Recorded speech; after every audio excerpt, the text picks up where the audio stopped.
Some betrayals are whispers, quiet cracks in the foundation of a marriage. But for Madeline Dalton, betrayal was the deafening slam of a car door and the sting of cold asphalt against her skin. On a desolate, rain-slicked highway, her husband, Gregory, left her for dead, casting her aside like trash on his climb to the top. He thought he was getting rid of a liability. He had no idea he had just thrown away the key to his entire world, because the headlights that pierced the darkness that night didn't belong to a stranger. They belonged to the one man Gregory never knew existed. Madeline's brother, a man with a $10 billion empire and an ice-cold thirst for vengeance. The rain fell in relentless, slanting sheets, blurring the world outside the heated cocoon of the Lexus into a watercolor nightmare. Each swish of the windshield wipers seemed to mock Madeline, counting down the seconds of the most excruciating argument of her 5-year marriage. "I don't understand why you can't just be supportive." "Madeline, Gregory, Dalton," hissed, his knuckles white on the leather-wrapped steering wheel. His voice, usually so smooth and charming in public, was now a low, venomous thing meant only for her. "This is the Westgate Charity Gala. Everyone who matters will be there. This is the night that secures my promotion to vice president." Madeline flinched, pulling her thin shawl tighter around her shoulders. The gown she wore, a simple but elegant navy silk dress she had bought from a consignment shop, suddenly felt cheap and inadequate under his withering gaze. "I am being supportive, Gregory. I just asked why you told Mr. Henderson that my family had a summer home in the Hamptons. We've never discussed that. My family. Your family is a non-topic." He cut her off, his jaw tight. "They're nobodies from a small town in Oregon, and frankly, it's embarrassing. I'm trying to build a life for us. A real life, not some pathetic paint-by-numbers existence you seem content with. The Henderson summer in the Hamptons. Now so do we. It's called networking. It's called creating an image." The lie stung worse than the insult. It wasn't just a lie. It was an erasure of her past, of who she was. For 5 years, she had believed Gregory loved her, the quiet artist who ran a small but respected gallery downtown. She had deliberately kept the true scale of her family's wealth a secret, wanting to be loved for herself, not for the Beaumont fortune. Her estrangement from her older brother Nicholas, after a bitter fight over her decision to marry Gregory, had made the separation complete. She lived on her gallery's modest income and the salary Gregory earned as a senior analyst at a prestigious investment firm. She had thought they were building a life together on their own terms. Now she saw it was all a performance, and she was just a prop. He was trying to upgrade. "But it's not real." "Gregory," she whispered, her voice trembling. "My art sales from the gallery last month. You told your friends it was your stock market genius paying for the down payment on this car. That money was for the gallery's rent." He laughed, a sharp, ugly sound that had no humor in it. "Oh, grow up, Maddie. Do you think anyone at my level cares about your little finger-painting hobby? I gave you a better story. I made you sound impressive. You should be thanking me." Tears welled in her eyes, hot and shameful. "You're ashamed of me." It wasn't a question. Gregory's eyes, cold and dark, flicked from the road to her. The manufactured charm was gone, replaced by a chilling frankness. "I'm ashamed of what you represent. Potential. Wasted. I need a partner, not a project. Someone who elevates me. Someone like Jenna Adler." The name hung in the air, heavy and suffocating. Jenna Adler. The daughter of a real estate tycoon. A woman who dripped diamonds and social connections.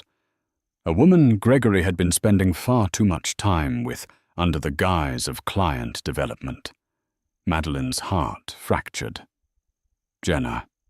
She understands what it takes, Gregory said, his voice now eerily calm. Her father is on the board of 3 major corporations. When I walk into a room with her doors open, when I walk in with you, I have to explain why my wife is wearing a second-hand dress. The car screeched to a halt, the tires protesting against the wet pavement. They were on a dark, 2-lane stretch of road, miles from the city, surrounded by dense, dripping woods. There were no streetlights, no other cars, just the oppressive darkness and the drumming of the rain. "What are you doing?" Madeline asked, a knot of pure fear tightening in her stomach. Gregory turned to her, his face a mask of cold fury.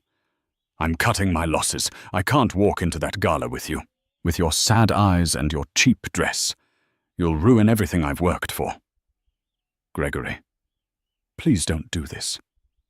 Panic clawed at her throat. "It's miles back to town.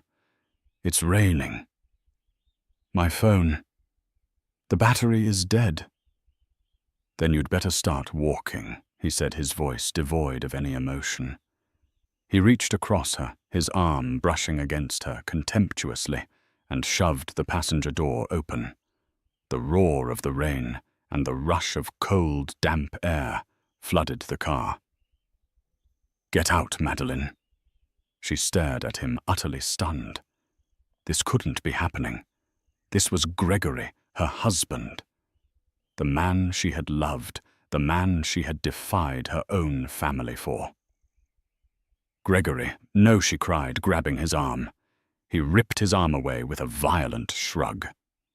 "Get out!" he roared, his face contorted in a snarl she had never seen before. He unbuckled her seatbelt with a vicious tug and shoved her shoulder. Madeline stumbled out of the car, her heels sinking into the soft, muddy shoulder of the road.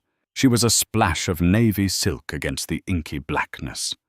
Before she could even process what was happening, Gregory leaned over his face, illuminated for a final cruel moment by the interior light. "Don't call me. Don't come to the apartment.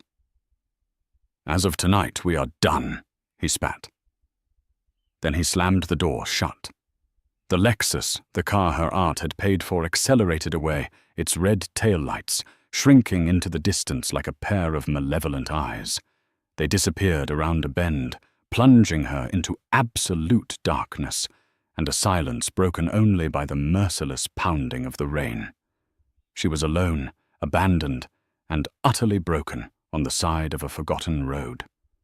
The cold seeped into Madeline's bones, first a deep, invasive chill that seemed to emanate from the muddy ground itself. Rain plastered her hair to her face and her thin dress to her body, offering no protection against the elements. Each passing minute felt like an hour. The darkness was absolute, a living entity that pressed in from all sides, the woods flanking the road, whispering with unseen life. Her mind reeled a chaotic slideshow of Gregory's face, the charming smile he gave her at their wedding, the dismissive sneer from moments ago, the final chilling emptiness in his eyes. He didn't just leave her, he discarded her. He had erased 5 years of her life with the slam of a door. Humiliation burned hotter than the cold. Despair was a lead weight in her chest. She tried to walk, but her heels, meant for a polished ballroom floor, sank into the mud, with every step twisting her ankles. After a few agonizing yards, she gave up, kicking them off, and feeling the sharp gravel of the roadside dig into the soles of her feet. Every shadow seemed to move. Every rustle of leaves was a threat. A pair of headlights cut through the distant rain. Hope surged through her, so powerful it almost buckled her knees. A car. Someone would help. She stumbled toward the edge of the pavement, waving her arm frantically, a pathetic, drenched figure in the night. The car slowed as it approached. It was not a practical sedan or a rugged truck. It was a long, impossibly sleek vehicle, its shape exuding a quiet power that seemed to absorb the sound of the rain. A Rolls-Royce Phantom, its silver paint glowing like liquid moonlight in the high beams. It purred to a stop directly beside her. Madeline's relief was tinged with apprehension. Who would be driving a car like this on a back road at this time of night? The tinted rear window glided down with a silent electric hum. Her breath caught in her throat. The man in the back seat was not a stranger. His face was one she knew better than her own, though she hadn't seen it in person for 5 long years. It was older, sharper, the lines around his eyes etched with the weight of immense responsibility. But it was unmistakably him. The same piercing blue eyes that could be warm as a summer sky or as cold as glacial ice. The same dark hair now, with a few distinguished flecks of silver at the temples. Nicholas. She breathed the name a ghost on her lips. Nicholas Beaumont. Her brother looked at her. His gaze swept over her shivering frame, her ruined dress, her bare, bleeding feet, and the despair etched on her face. The calm, controlled expression he wore like a piece of bespoke armor, shattered, replaced by a storm of fury so intense it seemed to suck the air from around them. "Get in the car, Maddie," he said. His voice was dangerously quiet, a low rumble that promised devastation. It wasn't a request. The driver's door opened, and a man in a crisp suit, his expression impassive, swiftly opened the rear door for her.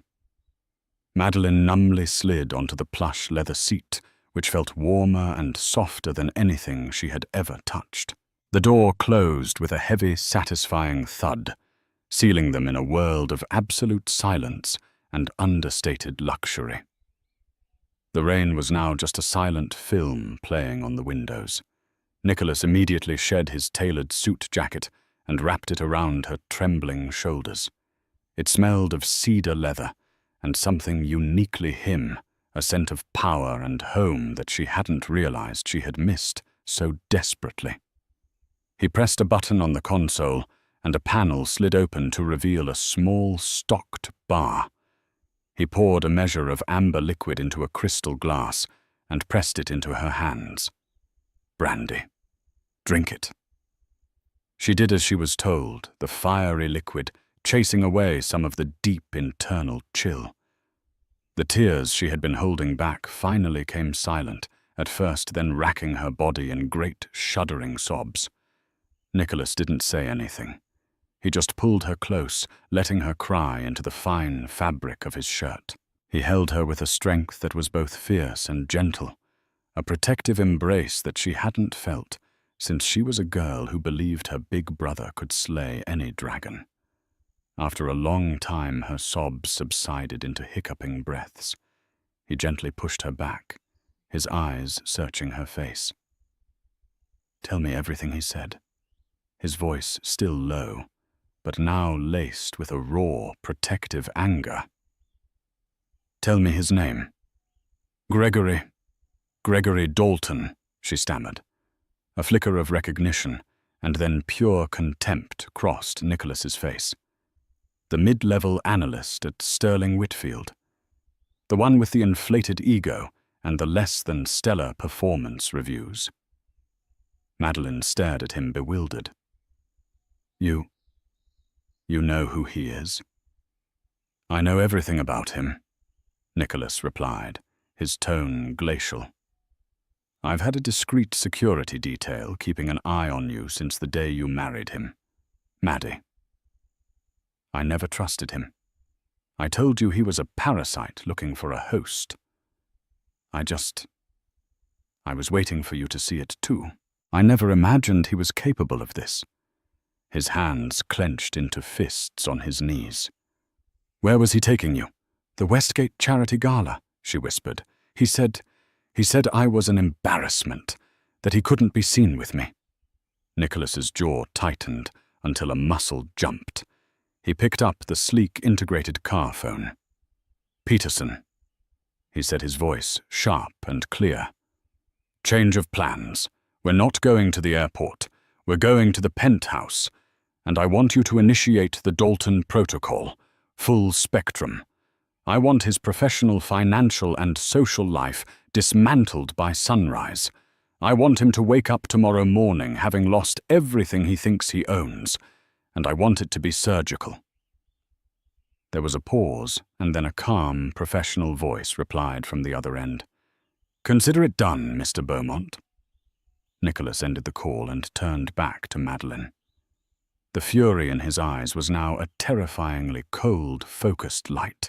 "He threw you out of his car," Nicholas said, as if tasting the words and finding them poison. "Tonight, Maddie, we're going to throw him out of his entire life." For the first time that night, a flicker of something other than pain ignited within Madeline. It was a tiny, dangerous spark. In the silent, opulent sanctuary of her brother's car, surrounded by the power she had run from for so long, she finally understood. This wasn't just a rescue. It was a declaration of war. The Rolls-Royce glided through the city, a silent predator in the rain-slicked streets. They didn't drive to the modest two-bedroom apartment Madeline shared with Gregory, a place she now realized was a stage for a life that was never real. They ascended, climbing higher and higher into the heart of the city until they reached the private secured entrance of the Beaumont Tower, the glittering centerpiece of Nicholas's global real estate empire. The penthouse was less a home and more a kingdom in the sky. Spanning 3 floors, its floor-to-ceiling windows offered a panoramic view of the sprawling city lights below a universe of twinkling stars that Nicholas commanded. The decor was minimalist, but exquisitely expensive. Original abstract paintings on the walls, sculptures that belonged in museums and furniture that was both art and function. The sheer scale of it was overwhelming, a stark, brutal contrast to the life Madeline had chosen.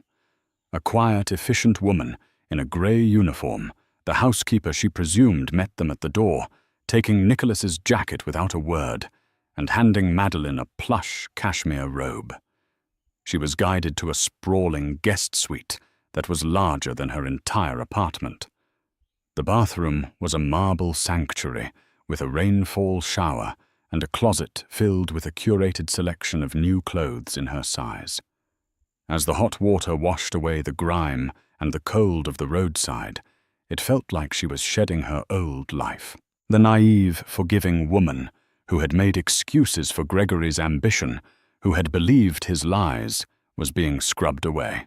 Stepping out of the shower and wrapping herself in the impossibly soft robe, she looked at her reflection.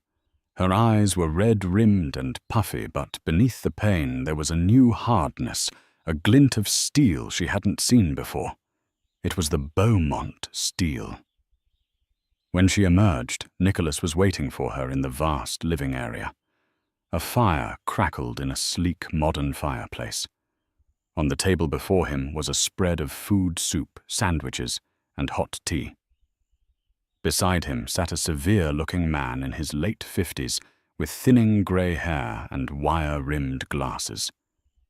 This was Mr. Peterson, the voice from the phone, Nicholas's chief counsel and right-hand man. "Eat first," Maddie Nicholas said, his tone gentle but firm.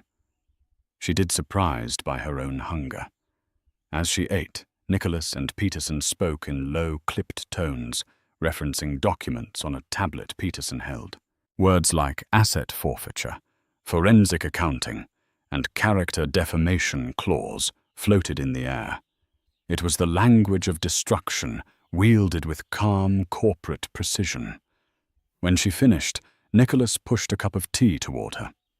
Now he set his focus entirely on her. "I need you to tell us everything. every condescending comment, every financial loan he never paid back every time he used your gallery's success to bolster his own image. Don't spare a single detail. Every insult is a nail for his coffin. And so the dam broke. Madeline talked for over an hour, the words pouring out of her.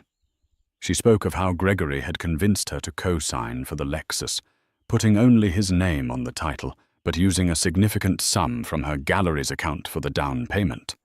She recounted how he'd borrowed thousands from her over the years for can't-miss investments that never seemed to materialize. She described how he belittled her art and her business in private, only to brag about his wife, the successful gallery owner, to his superiors when it suited him. She even remembered the small, cruel cuts his insistence on controlling their joint bank account, his mockery of her friends, his subtle isolation of her from anyone who wasn't part of his world. Mr. Peterson typed silently on his tablet, his expression unchanging, but his fingers flying across the screen. Each memory Madeline provided was another piece of ammunition. He told Mr. Henderson you had a summer home in the Hamptons. Peterson stated, looking up. Yes. Madeline confirmed, her voice thick with shame. Excellent, Peterson said, with the grim satisfaction of a master strategist. That constitutes fraudulent representation to a superior for personal gain. We can use that. Nicholas listened, his face a granite mask, but his eyes burned with a cold fire. When she was finished, a heavy silence filled the room. The man didn't marry a wife, Nicholas finally said, his voice a low growl. He acquired an asset he thought was undervalued, an unsecured long-term line of credit with no interest. He looked at Madeline, his expression softening with a deep, aching regret. I am so sorry, Maddie. I'm sorry I didn't intervene sooner. I honored your wish for independence, but I should have protected you from him. I'm the one who chose him, she said, her voice barely a whisper. I'm the one who pushed you away, because you told me the truth, and I didn't want to hear it. That ends now, Nicholas stated. He stood and paced before the vast window, a caged tiger silhouetted against the glittering city. Peterson. What's the status? Mr. Peterson adjusted his glasses. Phase 1 is complete. Our forensic accounting team has already isolated all funds originating from Ms. Beaumont's personal and business accounts within their joint finances. We've prepared an emergency injunction to be filed at 8A, to freeze all assets, citing financial abuse and misappropriation. The Lexus, which was purchased with a 70% down payment from your sister's account, will be repossessed by 9 a.m. He continued, his voice a monotone litany of ruin. Phase 2 is in motion. I've spoken with a contact on the board of Sterling Whitfield. An anonymous, highly detailed tip regarding Gregory Dalton's financial misrepresentations and potential expense fraud will be in the CEO's inbox by 6 a.m. We are cross-referencing the investments he borrowed money for with his known associates. It appears he was using your sister's money to fund a lifestyle to impress Miss Jenna Adler. Madeline felt a sharp pang at the name. Nicholas saw it. Jenna Adler's father, Robert Adler, values his family's reputation above all else. He said, a cruel smile touching his lips for the first time. He is notoriously intolerant of scandal. He's about to receive a portfolio on his daughter's new suitor. It will detail Gregory's actual net worth, which is deeply in the negative, his history of financial deception, and a high-resolution photograph of the Lexus that left his wife stranded on a highway tonight. The photo was taken by your security detail. Maddie. Madeline's eyes widened. They had a picture. The goal is not just to divorce him, Nicholas said, turning to face her fully. His eyes were locked on hers, challenging her, testing her. That's too simple.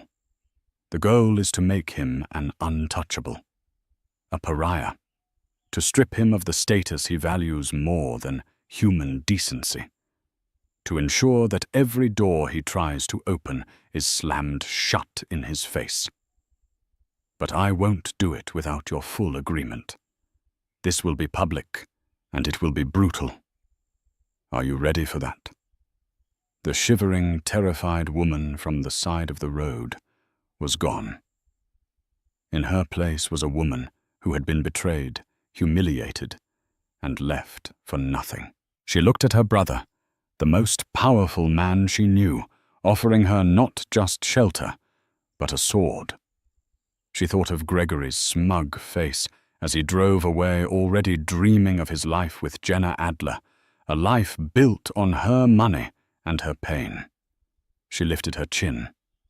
"Burn it all down," she said. Gregory Dalton woke up the next morning feeling like the king of the world. He stretched languidly in the king-sized bed, the sheets cool against his skin. The apartment felt wonderfully quiet, empty. There was no sign of Madeline, no trace of her cloying artistic clutter. He smirked. She had probably called one of her sad little friends and was crying on their shoulder. Good. Let her. She'd come crawling back in a day or two full of apologies, and he'd graciously allow her to return, but on his terms. More support, less questioning. He'd had a fantastic night after dropping her. He arrived at the gala solo, crafting a believable story about Madeline coming down with a sudden, terrible flu. The sympathy he received was intoxicating. He spent 2 hours attached to Jenna Adler's hip, charming her father and schmoozing with the Henderson brothers. The promotion wasn't just likely, it was a certainty. He felt the tectonic plates of his life shifting, moving him into the stratosphere where he belonged. He whistled as he showered, selecting his most expensive suit, a Tom Ford he'd bought, with the profits from one of Madeline's art sales. He chose a power tie and slipped on his Rolex. Looking in the mirror, he saw the man he was always meant to be. Powerful, successful, destined for greatness. He strode into his office at Sterling Whitfield at 8:15 a.m., greeting his subordinates with a magnanimous nod. He was ready for the congratulations, the pats on the back. Instead, he was met with strange, furtive glances. People fell silent as he approached. An odd tension coiled in the air. At 8:45 a.m., his assistant, a nervous young woman named Chloe, approached his desk. "Mr. Dalton, Mr. Henderson, would like to see you in the main conference room. Immediately." This was it. The promotion. He smoothed his tie, a confident smile spreading across his face, and walked toward the conference room. But the sight that greeted him was not a celebration. Seated at the long mahogany table were Robert Henderson, the firm's senior partner, the head of human resources, and 2 grim-faced men in dark suits from the legal department. There was no coffee, no pleasantries. "Gregory." "Sit down," Henderson said, his voice flat and cold. Gregory's smile faltered. He sat. Henderson slid a file across the table. "We received an interesting email this morning. It contained a detailed breakdown of your financials. It alleges, among other things, that you have systematically misrepresented your personal wealth to both clients and senior management." Gregory's blood ran cold. "That's absurd." "Slander. Who would? It also alleges the HR director cut in that you have been falsifying expense reports. Specifically, charging personal dinners gifts, and even a weekend trip to a Napa resort to your corporate account under the guise of client entertainment." She slid a stack of receipts and a highlighted credit card statement next to the file. "All of these charges seem to correlate with your time spent with Ms. Jenna Adler." Panic, slick and oily, began to rise in his throat. This was impossible. Who could know this? But the most troubling part. Gregory Henderson continued leaning forward. His eyes like chips of flint is the claim that your seed money for the Dalton Investment Fund you've been bragging about, the fund that has been the primary basis for your performance review, was not from your own savvy market plays, but was directly misappropriated from your wife's small business account. Money you have never paid back. Gregory's mind was a blank, roaring void. He couldn't breathe. My wife, she would never. This is a misunderstanding. Is it? Henderson asked coldly. Because we also received this. He turned a tablet around to face Gregory. On the screen was a crystal-clear high-resolution photograph. It showed the side of a rain-swept highway. In the distance, the red taillights of his Lexus were visible, and in the foreground, illuminated by the headlights of another car, was Madeline, soaked, shivering, and utterly abandoned. The timestamp in the corner read 10:17 p.m. The air left Gregory's lungs in a whoosh. He felt like he had been punched in the gut. Sterling Whitfield has a zero-tolerance policy for fraud, the HR director said, her voice clinical. And while your personal life is your own, leaving your wife stranded on a highway miles from home does not align with the character we expect from our vice presidents. Your employment is terminated effective immediately. Security will escort you to your desk to collect your personal belongings. Then they will escort you out of the building. It was a nightmare, a surreal, waking nightmare. He was marched through the office, the silent, staring eyes of his colleagues burning into his back. He grabbed a few items from his desk, a photo of him and Jenna at a polo match, a stupid little framed quote about success, and was unceremoniously walked to the front door, his security pass deactivated before he was even on the pavement. He stood on the sidewalk in his $1,000 suit, a cardboard box in his hands, dazed. His phone rang. It was Jenna. Relief washed over him. She would fix this. Her father would call Henderson and smooth it all over. Jenna. Thank God, he said, his voice desperate. You won't believe what just happened. Oh, I think I will. Her voice was dripping with ice. I just got off the phone with my father. He received a little care package this morning, Gregory. All about you.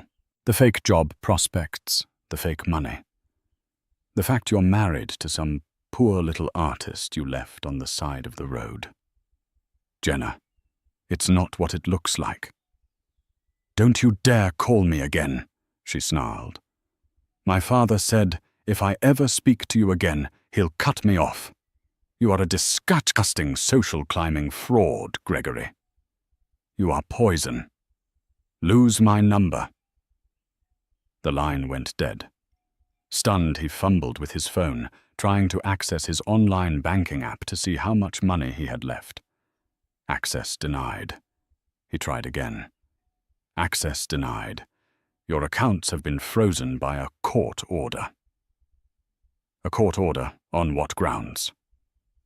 He frantically tried to call Madeline. The call went straight to voicemail. He tried again. Voicemail. He looked down at his Rolex. The time seemed to mock him. An hour ago he was on top of the world. Now he had no job, no girlfriend, and no money. As he stood there reeling, a tow truck pulled up to the curb. The driver got out and began hooking up the front of his Lexus. Hey! What are you doing? Gregory shouted, running toward the car. That's my car. The driver barely glanced at him. Not according to this repossession order, buddy. Says it was purchased with stolen funds. Now step back before you get hurt. Gregory watched, helpless and impotent, as the symbol of his success, the machine he had been so proud of, was hoisted into the air and driven away. It was only 9:30 in the morning, and his entire life had been systematically and brutally erased. He didn't know how. He didn't know who. All he knew was that he had made a terrible, terrible mistake. The next 48 hours were a free fall into a hell of his own making. When Gregory finally managed to get a taxi back to his apartment, a humiliating experience that involved him pleading with the driver to let him run upstairs to get cash he didn't have, he found his key no longer worked. The lock had been changed. A crisp white envelope was taped to the door. His hands trembled as he tore it open. It was a formal notice of eviction for non-payment of rent, along with a restraining order filed by Madeline Dalton, citing domestic abuse and abandonment. He was legally barred from entering his own home. All his possessions, his clothes, his electronics, his life were trapped inside. He slumped against the wall in the hallway, the full weight of his predicament crushing him. He had nothing. The suit on his back and the useless box of office trinkets were his only worldly possessions. His credit cards were all declined. His name, he would soon discover, was mud. News of his spectacular firing for gross misconduct had already ripped through the tight-knit financial community. No firm would touch him. Desperation gnawed at him. He checked into a grimy motel on the outskirts of the city that accepted cash he'd managed to get by pawning his Rolex for a fraction of its worth. The room smelled of stale cigarettes and despair. It was there, flicking through the channels on a flickering television, that he saw the next phase of his destruction unfold. It was a segment on a popular city news channel in their lifestyle and arts section. The host was interviewing a radiant, confident woman in front of a stunningly minimalist painting. The woman was Madeline. But this was not the quiet, accommodating Madeline he knew. This woman was poised, articulate, and powerful. She was dressed in a chic, tailored pantsuit that probably cost more than his rent. The chyron at the bottom of the screen read Madeline Beaumont, the secret powerhouse behind Beaumont Galleries. Gregory's jaw dropped. But Beaumont, the host, was fawning over her. So Madeline, for years you've quietly run this incredibly influential gallery under your married name, Dalton. But now you're stepping into the spotlight, announcing a major expansion of Beaumont Galleries, with new locations opening in London and Paris. Tell us why the sudden change. Madeline smiled, a calm, measured expression that sent a shiver down Gregory's spine. I felt it was time to reclaim my own identity and step fully into my family's legacy. For a while I put my own ambitions on hold to support my husband's career. But I've recently come to understand that you cannot build a life with someone who sees you as a stepping stone instead of a partner. The host leaned in conspiratorially. There are rumors, of course, of a rather dramatic split. Can you comment? Madeline's gaze was directed straight at the camera, and Gregory felt as if she were looking right through the screen into his soul. I can only say that integrity and kindness are the cornerstones of both art and life, she said smoothly. When someone shows you they possess neither, you must remove them from your gallery and from your life. My focus now is on the future, on building something beautiful and lasting under the name I was born with Beaumont.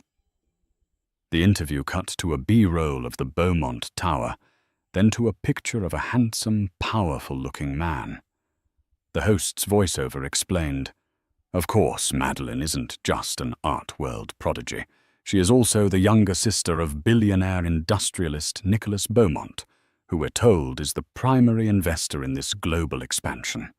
The television remote slipped from Gregory's numb fingers and clattered to the floor. Beaumont.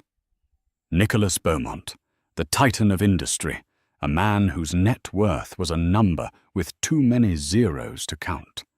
a ruthless private man, known for crushing his competition with brutal efficiency. Madeline's brother. It all clicked into place with the sickening finality of a guillotine. The speed, the precision, the absolute annihilation. This wasn't bad luck. It was a strategic, scorched earth campaign. The financial audit, the tip-off to Jenna's father, the frozen accounts, the repossessed car, the restraining order. It was all him. Nicholas Beaumont was dismantling his life, piece by piece, with the casual indifference of a god flicking an ant off a table. He had thrown Madeline Beaumont, sister of a billionaire, out of his car. He hadn't just made a mistake, he had committed career and social suicide. The Hamptons lie suddenly seemed like a pathetic cosmic joke. He had been trying to fake a connection to a world that Madeline actually owned. A new kind of terror, cold and absolute, gripped him. This wasn't just about losing his job or his girlfriend. This was about being erased. He remembered the look in Nicholas Beaumont's eyes from photos, a look of utter uncompromising power. And he had just earned that man's full, undivided attention. He grabbed his cheap motel room key and ran out into the night. He had to find her. He had to apologize. He had to beg. It was no longer about getting his life back. It was about simple survival. He had to convince her to call off her monster of a brother before there was nothing left of him to save. It took Gregory 2 days of frantic, desperate searching to find her. She wasn't at their old apartment, and security at the Beaumont Tower laughed in his face when he tried to get to the penthouse. He was a ghost in a city that no longer acknowledged his existence. His suit was wrinkled. His face was covered in a desperate stubble, and the confident swagger he once possessed had been replaced by the haunted, twitchy energy of a cornered animal. Finally, he had a stroke of luck, or what he perceived as luck. A small article in a society blog mentioned Madeline Beaumont attending the reopening of a renovated wing at the city's main art museum. He spent his last $20 on a taxi to get there, looking pathetic and out of place as he tried to slip past the elegant black tie crowd. He was stopped at the door by security. "Invitation only, sir. I know her, Madeline Beaumont. I'm her husband," he pleaded, his voice cracking. The security guard gave him a look of pure pity and contempt. "Sir, I'm going to have to ask you to leave." But through the glass doors he saw her. She was standing in the center of a rotunda, bathed in soft light, holding a glass of champagne. She was laughing, surrounded by a circle of distinguished-looking people who were hanging on her every word. She looked regal, untouchable. This wasn't the woman he had abandoned. This was a queen in her court. Seeing her so radiant, so powerful while he was reduced to this pathetic shell ignited a fresh wave of fury and self-pity. He shoved past the guard, shouting her name. "Madeline!" Heads turned. The civilized chatter died. 100 pairs of eyes focused on him, the disheveled madman who had just crashed their exclusive party. Madeline's smile froze. Her eyes met his across the polished marble floor. For a moment he saw a flicker of the old Madeline, a hint of shock and maybe even fear. But it was gone in an instant, replaced by a calm, icy composure. 2 large security guards were on him immediately, grabbing his arms in a bruising grip. But Nicholas Beaumont, who had been standing just at the edge of the circle, held up a single hand.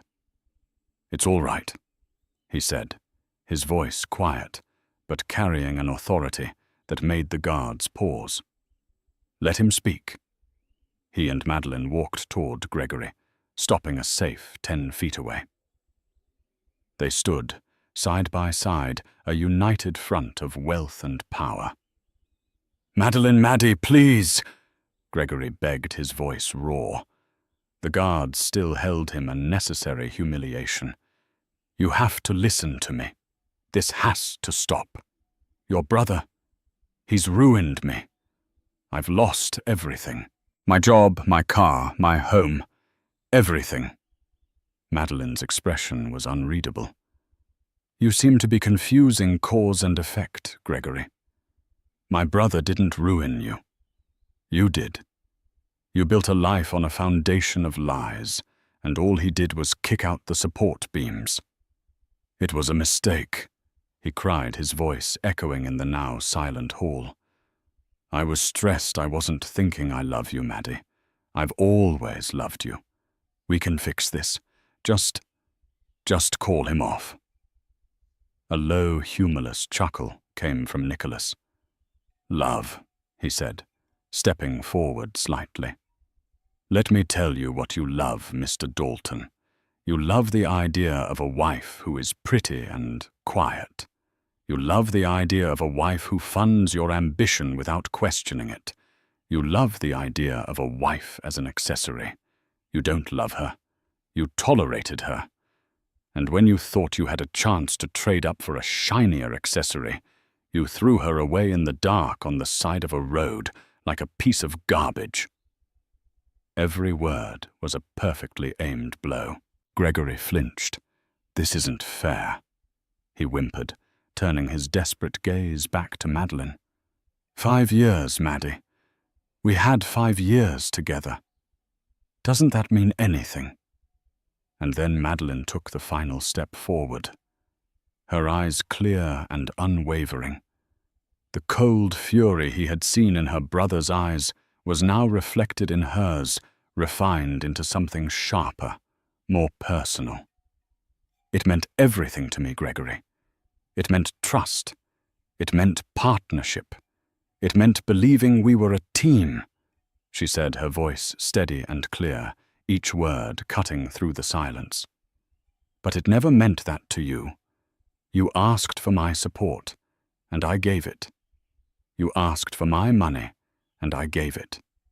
You asked for my loyalty, and I gave it. And in return, you gave me contempt." She paused, letting the weight of her words settle. "You were right about one thing that night. You said you needed a partner who elevates you. You were just too stupid and arrogant to realize you already had one." She looked him up and down from his rumpled suit to his terrified eyes and delivered the final devastating verdict. "The difference between us," she said, her voice dropping to a near whisper that was somehow more chilling than a shout, "is that when I was left with nothing on the side of that road, my family came for me. When you are left with nothing which is right, now you will see that no one is coming for you. You are completely and utterly alone." With that, she turned her back on him. It was a gesture of absolute finality. "Get him out of my sight," Nicholas said quietly to the guards.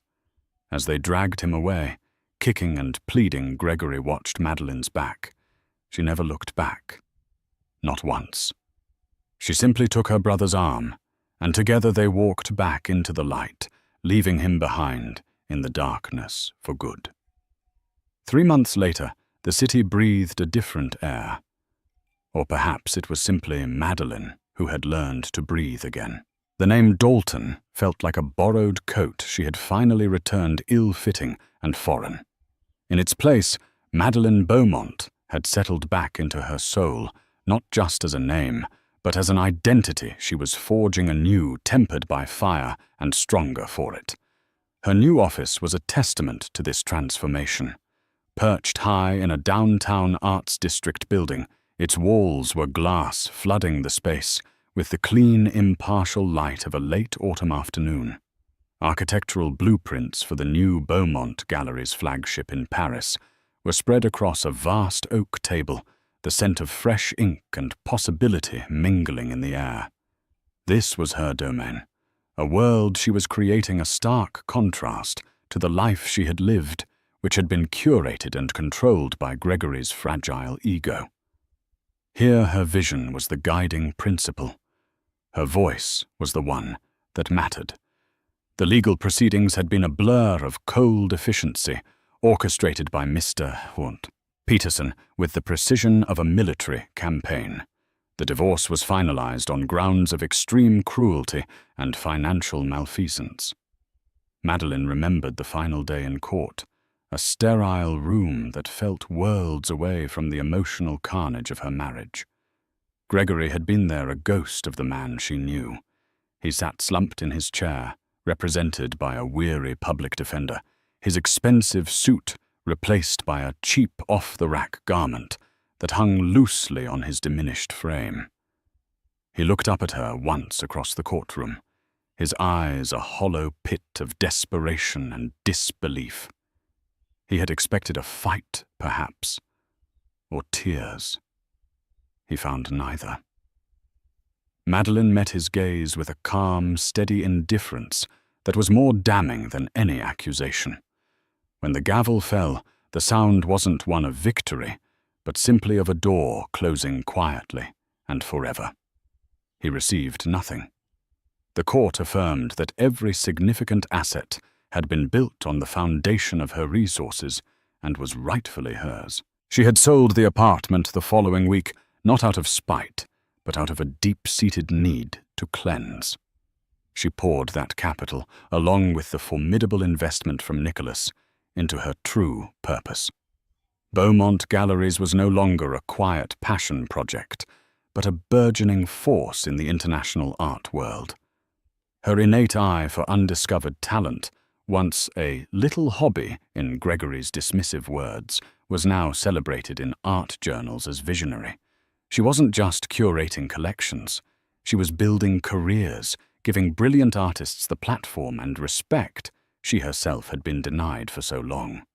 Her relationship with Nicholas had been the silent, steady anchor in this whirlwind of change. The 5 years of strained silence had evaporated, replaced by an easy, profound understanding. There were no recriminations, no patronizing and I-told-you-sos. One evening, as they shared dinner on the terrace of his penthouse, he had looked out at the glittering city and spoken with a quiet regret. "I thought I was respecting your independence," he'd said, his voice low. "But I see now that I let my pride get in the way of protecting my little sister. I'm sorry, Maddie." She had simply reached across the table and squeezed his hand. "You were there when it mattered, Nick. You didn't just save me from a bad situation. You helped me find myself again." He had given her resources, yes, but more importantly, he had given her his unwavering belief, stepping back to let her lead a silent partner confident in her strength. A soft knock on her office door pulled her from her reverie. It was Mr. Peterson, his posture as impeccable as his suit, a leather-bound file held in one hand. "Ms. Beaumont, I hope I'm not disturbing you. I have a final update if you have a moment." "Of course, Mr. Peterson. Please come in," she said, gesturing to a chair. He remained standing, a deliberate choice that signaled the brevity of his report. "This is regarding the Gregory Dalton matter. I am preparing to close the file permanently, but I wanted to provide you with the final disposition." Madeline leaned back in her chair, her hands resting on the cool oak of the table. She felt a strange detachment, as if hearing about a character in a book she had finished long ago. "Is there a problem?" "Not at all. Just a matter of due diligence," he replied, his tone as dry as old paper. After the divorce and the severance of his professional contacts, Mr. Dalton was unable to secure employment within the financial sector, or indeed any professional sector in this city or any major metropolitan area. Our reputation management, shall we say, was quite thorough. A rare, fleeting glimmer of what might have been satisfaction touched Peterson's eyes before vanishing. He liquidated his few remaining personal effects, a watch, some cufflinks, and left the city 6 weeks ago. We maintained a low-level trace as per Mr. Beaumont's instructions, to ensure he would not attempt to contact you again. The trace has concluded. We located him in a small, unremarkable town in the Midwest." Peterson paused, allowing the silence to hang in the sunlit office. He opened the file, though he didn't need to consult it. The information was seared into his memory. He is currently employed as a night shift stocker at a large 24-hour retail superstore called Omnimart. The words landed not with a crash, but with the quiet finality of dust settling. Madeline closed her eyes for a moment, and an image formed with perfect clarity. She saw Gregory not as the handsome, charming man she had married, nor the cruel monster who had abandoned her, but as a complete stranger. She pictured him under the buzzing, unforgiving fluorescent lights of a vast, soulless store, the garish red polyester vest of his uniform, pulled over a faded t-shirt. She could almost smell the floor cleaner and stale popcorn. She saw his hands once so quick to gesture expansively, while claiming her successes as his own, now methodically placing cans of soup onto a metal shelf in the dead of night. His world had shrunk from glittering galas and corner offices to a single repetitive aisle in the middle of nowhere. Anonymity was his prison. Irrelevance was his life sentence. She had expected to feel a surge of triumph, a hot, satisfying pulse of victory. She waited for it, searching within herself for that final sweet taste of revenge. But it wasn't there. All she felt was a profound and tranquil emptiness. His fate was a stone dropped into a deep well, and she could no longer even hear the splash. Her energy, her focus, her very spirit was now pointed forward, toward creation, growth, and beauty. He was anchored to the consequences of his destruction, a ghost haunting the ruins of a life he had torched himself. The best revenge, she realized in that moment, wasn't his misery. It was his complete and total irrelevance to her happiness. "Thank you, Mr. Peterson," she said, opening her eyes. Her voice was steady, clear. "You can close the file." He gave a single, sharp nod. "Very good, Miss Beaumont." He turned and left her office, closing the door with a soft click, leaving her alone with her thoughts, and the city spread out before her. Madeline rose from the table and walked to the immense window. She looked down, not at the traffic or the people, but at the vast, intricate tapestry of the world she now inhabited. She remembered the suffocating darkness of that road, the feeling of the world shrinking to a single point of terror and despair. Gregory had thrown her from a moving car, believing he was ejecting a burden. He thought the fall would break her. But he had been wrong. It wasn't an ending. It had been a violent, brutal push from a nest she hadn't known she needed to leave. In the terrifying freefall, she had not crashed. She had been forced to unfurl wings she never knew she possessed, and learn in the most brutal way possible how to fly. And from this height, the view was glorious. Madeline's story is a powerful reminder that sometimes hitting rock bottom is the only way to find the solid ground you need to rebuild. Gregory thought he was throwing away a weakness, but he was actually unleashing a strength he was too blind to see. It wasn't just about the money or the powerful brother. It was about a woman reclaiming her name, her power, and her worth. The ultimate revenge wasn't watching him fall. It was the triumph of her own rise. She didn't just get even. She got ahead, building an empire on the ashes of a life he tried to burn down. What did you think of Madeline's transformation and Gregory's ultimate fate? Was his downfall justified? Let us know your thoughts in the comments below. If this story of justice and empowerment resonated with you, please give this video a like. Share it with someone who needs to hear it, and make sure you subscribe to our channel for more unforgettable stories. Thank you for listening.